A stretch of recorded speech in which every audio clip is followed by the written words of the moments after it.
যেটা জেনেছি, আপনারাও জেনেছেন, পত্রপত্রিকায় দেখেছি, সোশ্যাল মিডিয়ায় দেখেছি যে বেনজির আহমেদ, সাবেক আইজিপি, তাকে দুবাইতে গ্রেফতার করা হয়েছে। খুবই ভালো কথা, কারণ পত্রপত্রিকায়, টেলিভিশন মিডিয়ায় আমরা যেটা দেখেছি যে বেনজির আহমেদ অগাধ সম্পদের মালিক এবং সেটা অবৈধ। তার জায়গা, জমি, ব্যাংক ব্যালেন্স যেগুলো অন্তর্বর্তীকালীন সরকারের সময় আমরা দেখেছি, এটা হতে পারে না, হয় না। এখন দুবাইতে যেহেতু তিনি গ্রেফতার হয়েছেন, তাকে নিশ্চয়ই বাংলাদেশে আনার প্রক্রিয়া চলছে।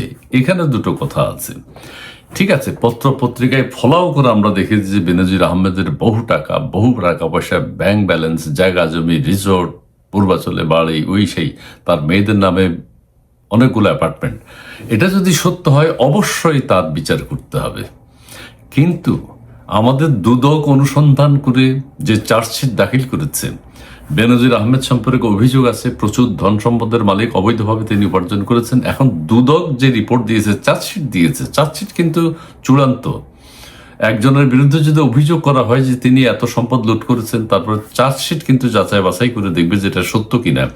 চার্জশিটে দুদকের কাছ থেকে যেটা বেরিয়েছে, বেনজির আহমেদের নামে মাত্র 17 কোটি টাকার মামলা হয়েছে। 17 কোটি টাকার। আমরা যে তাহলে তার এত সম্পদ দেখলাম, এত কিছু দেখলাম, এত লুটপাট দেখলাম, তাহলে এগুলো কোথায় গেল? তদন্ত করে চার্জশিট যেটা হচ্ছে সেটা হচ্ছে মাত্র 17 কোটি টাকা। 17 কোটি টাকা তো বেনজির আহমেদ বিভিন্ন মিশন টিশনে গিয়ে চাকরি বাকরি করে টাকা ইনকাম করেছেন। তাইলে এত সম্পদগুলো যে দেখলাম, এগুলো কার, কিভাবে হলো? দুদক কেন সেগুলো পেল না, খুঁজে পেল না? দুদক, এখানে একটা প্রশ্ন।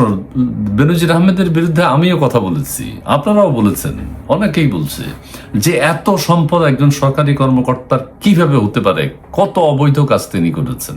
হ্যাঁ, যদি আসলেই তাই হয়, তাহলে তার বিচার হতেই হবে, এটা নিন্দনীয়, এটা মেনে নেওয়া যায় না। কিন্তু দুদক কেন মাত্র 17 কোটি টাকার মামলা দিল, যে তদন্ত করে বেনজিরের বিরুদ্ধে 17 কোটি টাকার অভিযোগ পাওয়া গেছে?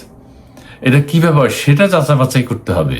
এবং তাহলে অন্তর্বর্তীকালীন সরকারের সময় ওগুলো কি প্রোপাগান্ডা ছিল, যে একজনকে ফুলিয়ে ভাঁপিয়ে বিভিন্নভাবে তার প্রতি জনগণকে খেপিয়ে তোলার জন্য তার বিরুদ্ধে এত কোটি টাকা, এত ফ্ল্যাট, এত অ্যাপার্টমেন্ট, এত জমি, শত শত বিঘা জমি দেখানো হয়েছে, যে আমরা তখন বিক্ষুব্ধ হয়ে গেছি, বেনজির একজন অপরাধী।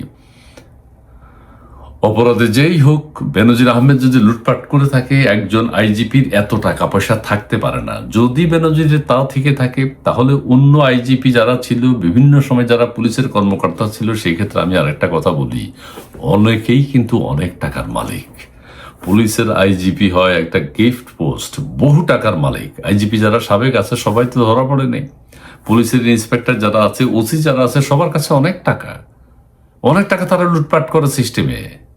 তারা আবার অনেক টাকা দিয়ে পোস্টিং হয়, সেগুলো বিবেচনা করতে হবে। কিন্তু বেনজিরের বিরুদ্ধে যেটা বলা হয়েছে, আমি স্পেসিফিক্যালি আবার কথাটা বলি, যে অন্তর্বর্তীকালীন সরকার যে অগাধ অঢেল টাকা বেনজিরের দেখিয়েছে, সেটা কতটা সত্য, কতটা মিথ্যা, এবং দুদক কেন মাত্র 17 কোটি টাকার মামলা দিল? চার্জশিটে দেখিয়েছে যে বেনজির আহমেদ 17 কোটি টাকার দুর্নীতি করেছে। 17 কোটি টাকা তো তার চাকরি বাকরি সে হিসাব দেখিয়ে দিতে পারবে তাকে যখন আদালতে উপস্থাপন করা হবে।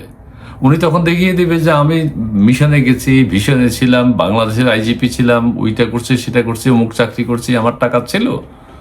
এটা কিছু করার নেই। কাজেই সুষ্ঠু এবং সুস্থ তদন্ত হোক, আসল সত্য বেরিয়ে আসুক।